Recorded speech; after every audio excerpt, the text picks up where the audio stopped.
ଆଜିର ଅନୁଚିନ୍ତା। ତେବେ ଚାଲନ୍ତୁ ଶୁଣିବା ଆଜିର ଅନୁଚିନ୍ତା।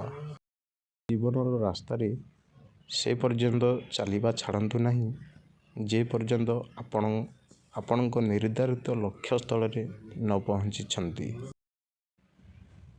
କିଛି ସିକ୍ରେଟ୍ ନିଜ ଭିତରେ ହିଁ ରଖନ୍ତୁ। ସବୁ କଥା ଏକ୍ସାଇଟମେଣ୍ଟରେ ଆସି ସମସ୍ତଙ୍କୁ କହିଦିଅନ୍ତୁନି। ନହେଲେ ଟାଇମ୍ ଆସିଲେ ସେଇ କଥା କହି ଜୋକ୍ କରିବାକୁ ପଛେଇବେ ନାହିଁ।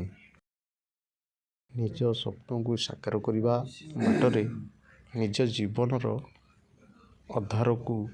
ଆଧାରକୁ କେବେ ବି ଅଣଦେଖା କରନ୍ତୁ ନାହିଁ। କାହିଁକି ନା ଯଦି ଜୀବନର ଆଧାର ହଜିଯିବ ତେବେ ସ୍ୱପ୍ନ ବି ସବୁଦିନ ପାଇଁ ଅଧୁରା ରହିଯିବ। ଶୁଭ ସକାଳ।